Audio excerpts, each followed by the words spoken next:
What's up guys? Today yung pinaka-iniintay natin na remap and tuning kay Overdrive and kay Dyno Pro Philippines. Puntahan natin sila today at maswerte akong isa sa nasponsoran nila. Thank you very much po Dyno Pro and Overdrive. So let's go! Ako nakikita niyo naman guys, medyo maulan. Late na nga ako sa appointment namin dahil ang lakas talaga kanina, pinahina ko lang. So, dahan-dahan lang tayo. May dala akong camera sa likod ko. So, let's go kay Overdrive and Dyno Pro. Ito pinaka-hate ko eh. Natutumihan yung motor. Kaso wala tayong choice guys eh. Wala tayong choice na umalis. Late na nga kasi tayo. Bali guys, alam niyo naman nakapagpalit na tayo ng high flow air filter from TNA Philippines din. So yun, Recta remap and tuning. So guys, located nga pala si Dyno Pro Philippines sa Mindanao Ave. Ang tuner natin si Sir Overdrive.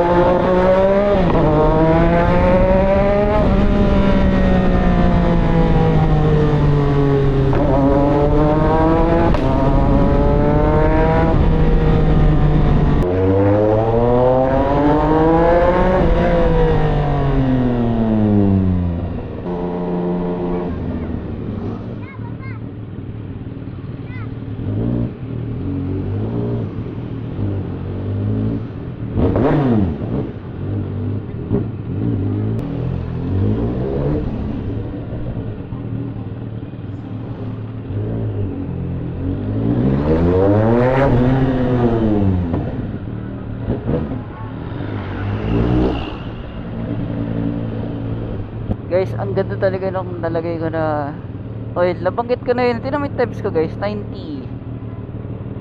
Medyo malamig daw yung hangin, yung panahon. Pero baba eh.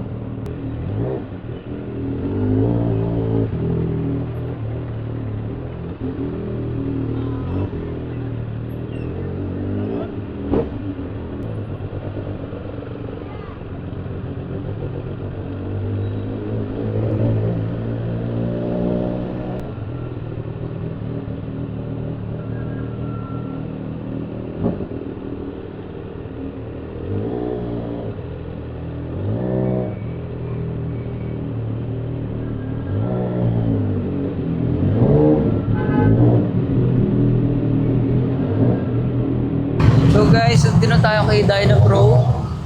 This is along Mindanao Ave. So tara, check natin yung loob.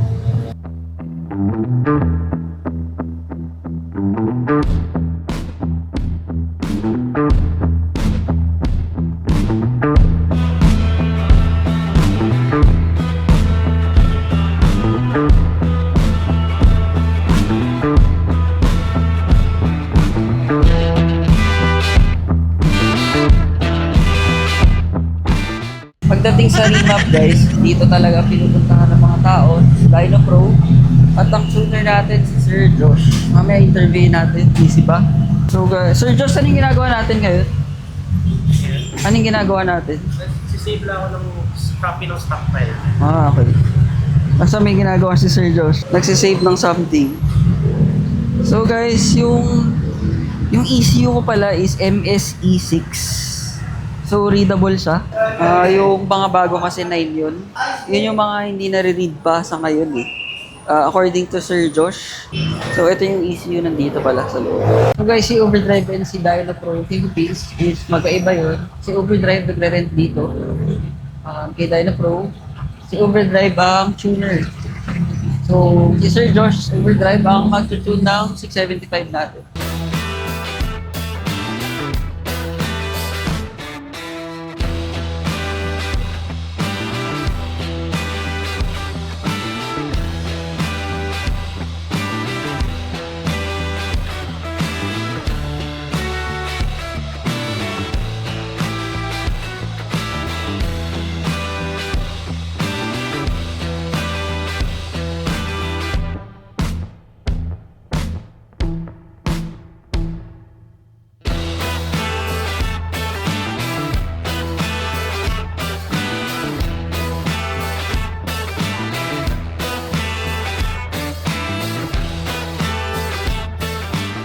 Okay, suot tayo ng ganito kasi maingay.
Before kayo pumunta, alamin nyo muna daw yung ECU nyo, kung MSE6 or MSE9.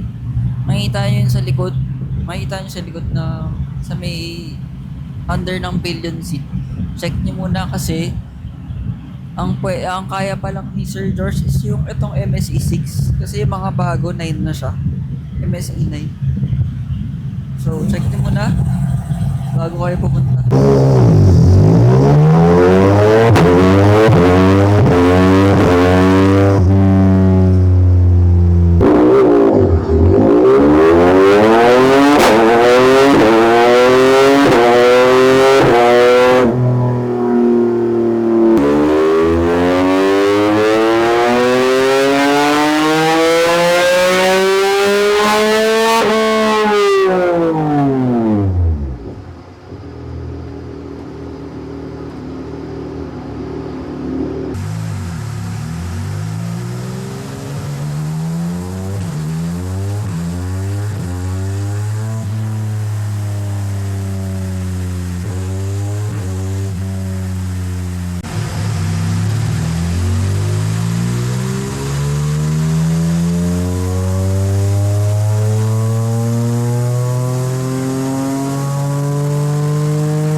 Ayan, tinan mo. Peak power from 87 to halos 89.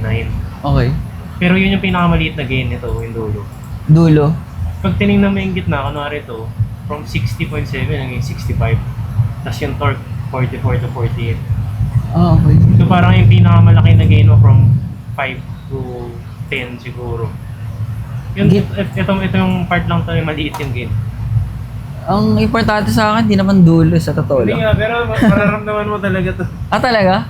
Kasi yung torque kit, saka yung mid RPM power yung natagtagan. Tsaka wala na yung ganun dun. Oo, yun yung gusto ko mawala sa totoo lang. Pansin mo ba kanina, tinitest ko.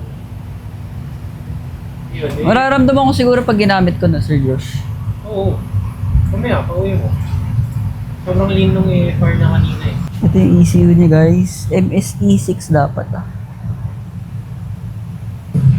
guys, yung sinasabi ni Sir Josh kanina yung wala masyadong gain sa high, sa dulo. Pero yung gitna, medyo mataas ang gain. Pinakita ko yung picture kanina, tingnan nyo na lang, nakalimutan ko na. Pero ang nakuha niya is mataas yung gitna. Yun yung na-improve ni Sir Josh. Yung dulo, no problem. Tapos ang pinaka-importante sa akin na wala yung pagkalin ng takbo niya lalo na sa mid-range. So masaya ako. Test natin mamaya, hindi ko pa na-test it. Before kasi ramdam ko talaga yung pag mid-range parang matagtag, tugtog. Hindi siya smooth eh. So yun daw yung naayos ni Sir Josh, which is yun yung importante sa akin. Wala naman napakialam sa top speed or sa dulo. Importante sa akin low to mid-range. So happy ako. Test natin mamaya. So guys, si Dyna Pro, katabi siya ng Dunkin Donut. After Dunkin Donut, kanan kayo dito. Papasok sa loob. Ito na si Dyna Pro.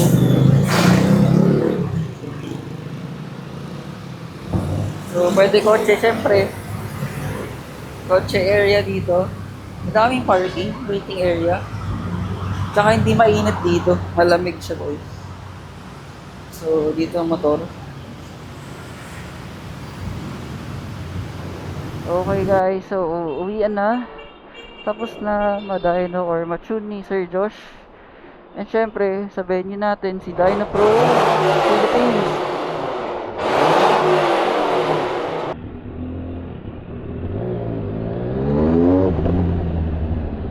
Okay, magbigay tayo first impressions.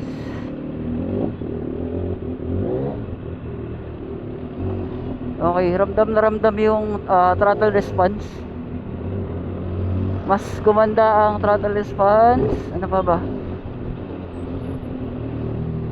Ayun, kasi dati pag ginagano ko yung throttle, pag tinitwist ko ng sobrang onte, hindi siya smooth, parang kumakajot yung feeling. Parang umuutot. Pag very light yung pag-ikot ko ng throttle, ngayon parang nawala talaga gagi. Ito yung gusto kong matanggal eh. Which is nagawa ni Sir Josh, overdrive.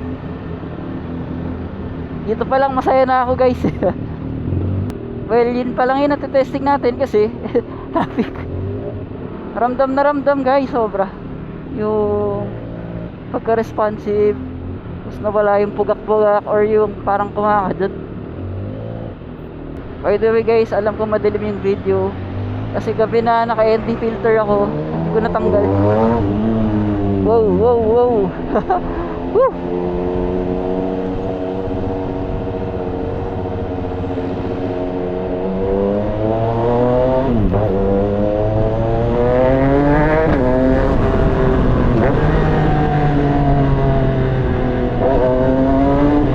Guys, very noticeable yung very noticeable yung pagka-responsive ng throttle, sobrang ganda.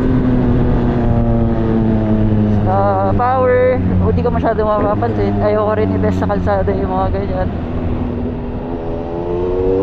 Pero yes, very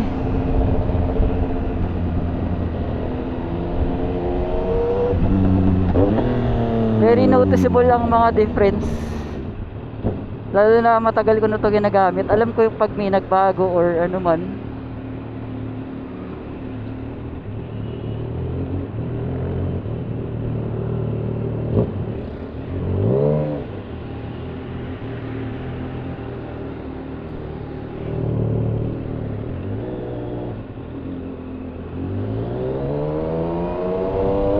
Tignan nyo guys, hindi na siya pupugak. Before, parang naubo-ubo to eh.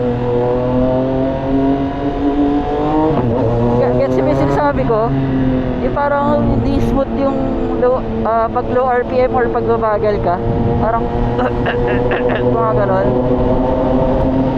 Pero ngayon, gagi, sobrang ibang iba.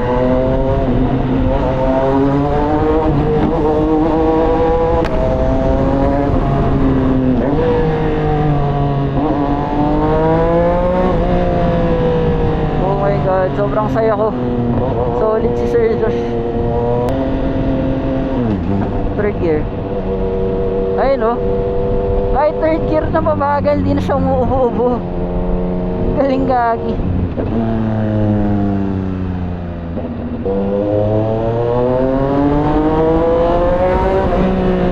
Nawala na yung linya guys. Bali ang experience ko kasi before sa gitna, mga mid-range, lean na siya eh. Eto wala, tuloy-tuloy yung angat niya, tuloy-tuloy yung hatak.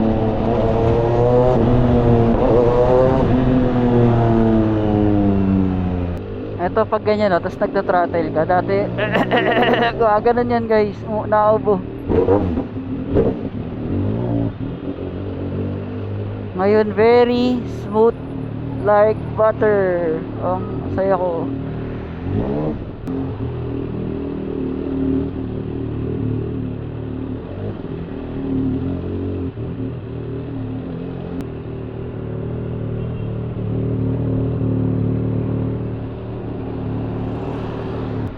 Nabunggo niya ako sa likod guys. Yung gulong ko na bangga niya. Mahina ata preno niya. Pero no harm, no foul. So happy. Sulit na sulit magpa-remap or magpa-tune. Lalo na pag kay overdrive o kaya kay Sir Josh. Hindi halata pero nakangiti ako. Kahit traffic kasi nakita ko nag-improve motor ko. Wala kang pakialam sa top speed. Importante sa akin yung mga importante like low to mid range improvements. Very happy.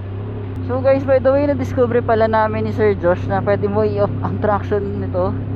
Kasi before 1 and 2 lang. So pwede mo pala i-off by holding itong button, yung traction. Hold mo lang tapos mawala yan. So ngayon ko lang nalaman yun kanina. So, makikita nyo guys, standstill kanina pa. Pero temp ko 96 lang. Solid yung motol na engine oil.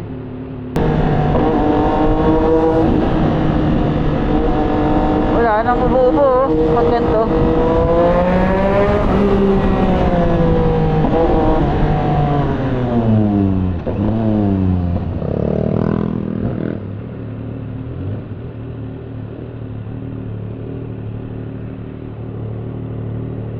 Alam ko na experience nito guys, yung pag naka neutral throttle tapos parang na umuubo-ubo, nawala yun, solid. Lalo na yung mga naka slip on, mga full system, ayun, ramdam na ramdam yun eh. So ayun, nawala. And sobrang saya.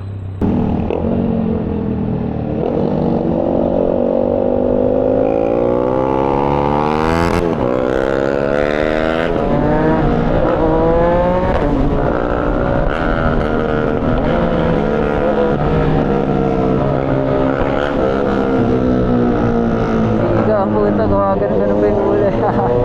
Taka lang eh.